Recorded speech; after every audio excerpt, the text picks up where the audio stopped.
कर सकते हो मेरे ख्याल से विसल।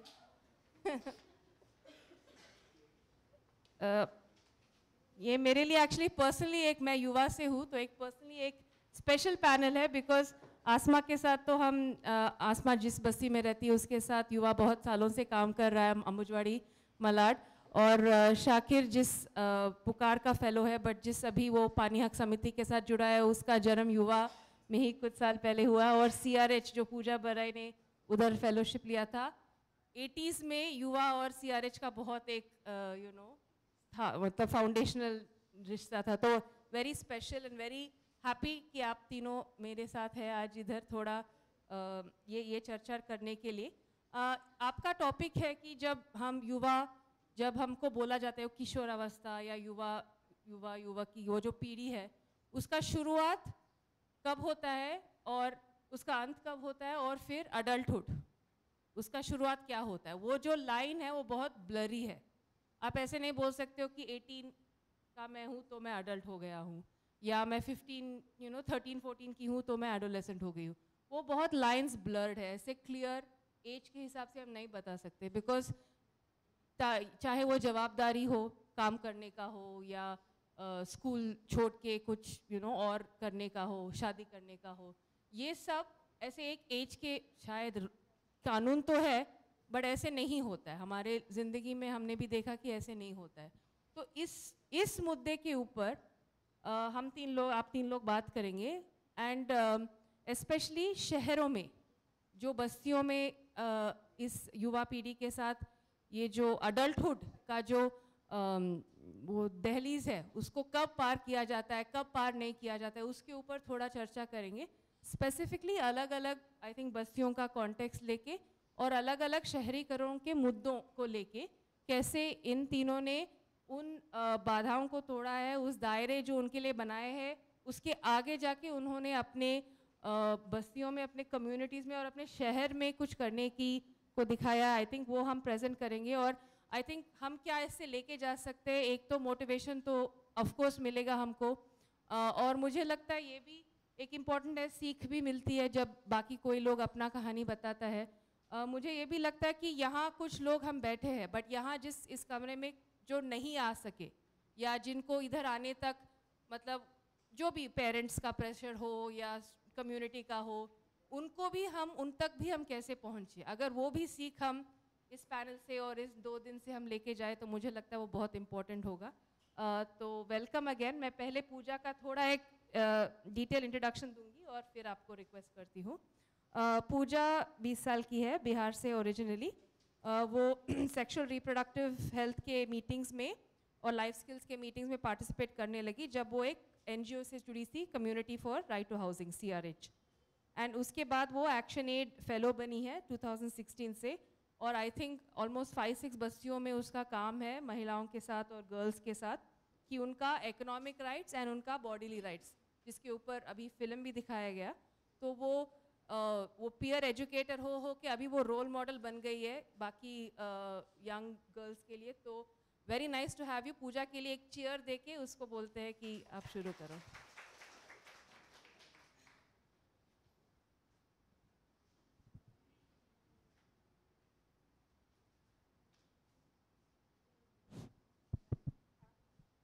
Thank you. और मेरा नाम पूजा है और मैं एक्शनेट से एज अ फेलोशिप के तौर पे जुड़ी हूँ। और मुझे यहाँ से जुड़ कर के 5 साल हो गया है। 3 साल पहले मैं CRH से जुड़ कर के फिर एक्शनेट से जुड़ी, तो 3 साल के बाद मुझे यहाँ पे फेलोशिप करने का मौका मिला था। दिन में यहाँ पे फेलोशिप करते वक्त जो फेलोशिप कर रही हूँ YW का एक प्रोजेक्ट है जिस पे मैं काम कर रही हूँ।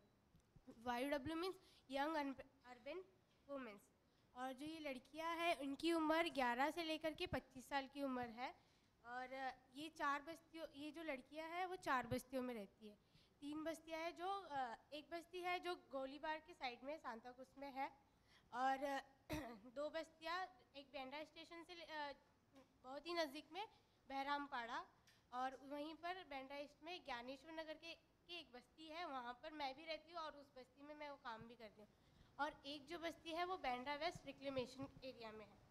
और ये चारों एरिया की लड़कियों को मिलाकर के कुछ हमारे पास 180 लड़कियां हैं।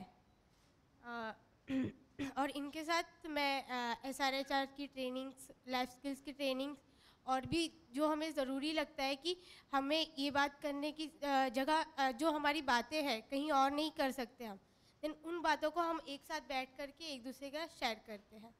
और जो आज का मेरा टॉपिक है उसको मैं बताने के पहले एक अपनी छोटी सी स्टोरी बताऊंगी।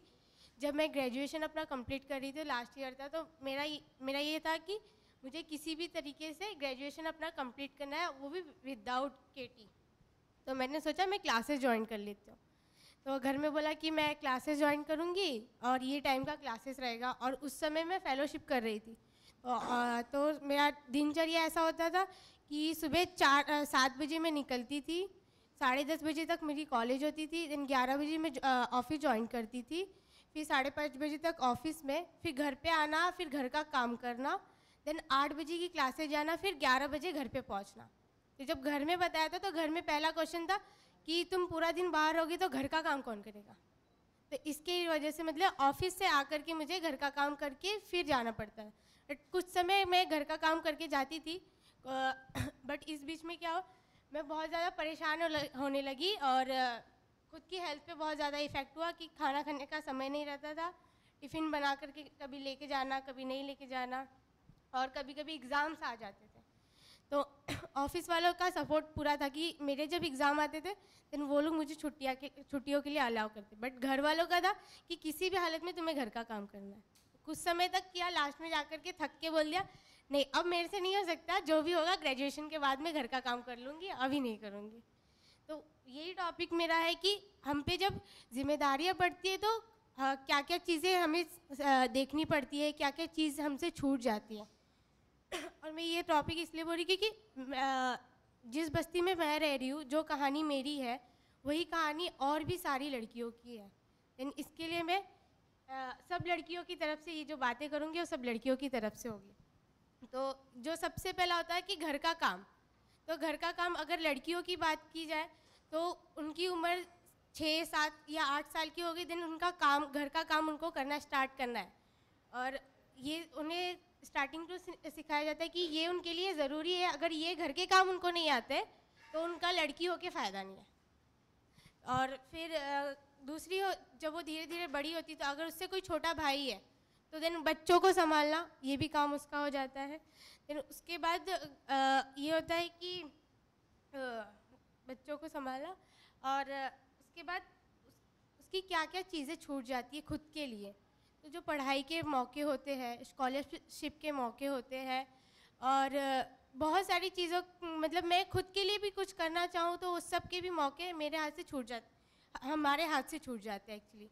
तो फिर उसके बाद ये होता है कि वो खुद की ख्वाहिशों को मारने लगती है। मुझे अगर बाहर जाना है तो जब मुझे घर का काम पूरा करना है तो शायद से मेरी जगह कोई और लड़की रहती है और उसको घर को ज़्यादा इंपॉर्टेंस देना होता, तो वो पढ़ाई को स्किप करती या क्लासेस, और लास्ट में ये हुआ कि मुझे क्लासेस स्किप करना पड़ा। मैंने 5th सेम के लिए क्लासेस अटेंड करी और 6th सेम के लिए नहीं कर पाई। ये तो हुआ कि मैं क्लियर हो गई, बट उस वक्त झेलना पड़ा उस चीज़। तो जैसे मेरा वो मौका छूटा, शायद से मेरे परसेंटेज और अच्छे आ सकते थे उस वक्त, तो वैसे ही और लड़कियों को पढ़ने की बहुत सारे मौके मिलते, बट ये काम की वजह से वो ये कुछ नहीं कर पाती है। देन जब वो चीज़ें कम हो जाती है तो उनको ये नहीं मालूम पड़ता है कि उनके हक क्या है, उनके राइट्स क्या है, तो वो अपने हक्स और राइट नहीं ले पाती है। क्योंकि इससे रिलेटेड मैं एक एग्जांपल बोलूँगी मैदान का। मैदान तो हम जनरली सब लोगों के लिए बने हैं, बट हम जा कर के जब मैदान में खड़े होते तो कभी लड़के हमें घूर के देखना स्टार्ट करते कि लड़कियां यहाँ पे आके खेल रही हैं लड़कियां यहाँ पे आके खेल रही हैं, या फिर कोई लड़का हम पे कमेंट करता है, फिर हम नहीं जाते और बोलते हैं कि हम, और घर में आकर के हम अगर ये चीज़ें बताते हैं तो बोलते हैं क्यों जाते हो, बट ये तो हमारा हक है ना। हम भी चुप होकर घर में बैठ जाते हैं, बट ये नहीं बात करते कि ये हमारा हक है, हमें जाना है वहाँ पर। देन उनके उसके बाद शरीर पे उनके क्या पड़ता है ये मैं बताऊंगी। सबसे ज़्यादा कि वो अपने मानसिक तौर के जब हम धीरे धीरे बड़े होते हैं, हमें माहवारी आती है, या फिर जैसे जैसे हम धीरे बड़े होते हैं वैसे वैसे हम पे लड़कों के कमेंट्स, दूसरों की नज़रें और बहुत सारी चीज़ें हम पे होने लगती है।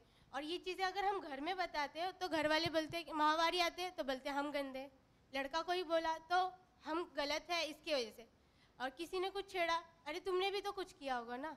तो ये सब में हम खुद कंफ्यूज हो जा रहे हैं कि हम गलत है कि नहीं, जो हो रहा है वही सही है। तो ये दिमागी तौर पे बहुत ज़्यादा असर पड़ता है। और हम किसके पास जाए इस वक्त, हमें कौन बोलेगा कि हम भी सही है। तो यहाँ पे जा कर के सबसे ज़्यादा उनके मानसिक तौर पे असर पड़ता है। देन उसके बाद पढ़ाई, जब पढ़ाई हमारी छूटती है इन कामों के वजह से, तो एक लड़की थी, हमने एक वर्कशॉप अटेंड किया था, तो उसकी उम्र 23 साल की है आज की उम्र में। आज वो पहली में पढ़ रही है। अगर वो उसको पहले ही पढ़ने का मौका मिला होता तो वो आज क्या नहीं करी होती। जब वो अब भी इतना हिम्मत दिखा सकती है, तो वो उस समय पढ़ी होती तो कितनी हिम्मत होती उसके अंदर। और फिर जब पढ़ाई, और इस बीच में पढ़ाई जब छूट जाती है तो घर वाले बोलते कि पढ़ाई तो अब तुम्हारी छूट गई है, अब शादी कर लो। लेकिन शादी के बाद और अलग अलग चीज़ें हमारे फेस करनी पड़ती है और बहुत सारी चीज़ें देखनी पड़ती है। फिर मानसिक तौर में एक चीज़ और मैं बोलना चाहूँगी कि जब मैं बाहर नहीं जा पा रही हूँ, घर के काम कर रही हूँ, या फिर चलो मैं बाहर भी जा रही हूँ, स्कूल में भी पढ़ रही हूँ, तो घर से स्कूल और घर से स्कूल, स्कूल से घर, यही दो चीज़ें। पहले मैं भी ऐसी थी कि घर से स्कूल और स्कूल से घर, ये चीज़ होता है। तो जो दिमागी ग्रोथ, मैं यहाँ पे जुड़ी तो मैं मतलब मुझे मेरी समझ हुई कि मेरे हक क्या है, मुझे कहाँ बोलना चाहिए, कहाँ नहीं बोलना चाहिए। और अगर किसी और, मेरे साथ ही नहीं किसी और के साथ में भी हो रहा है, तो मुझे यहाँ से हिम्मत मिली है कि मैं उसके लिए भी आवाज़ उठा सकूँ।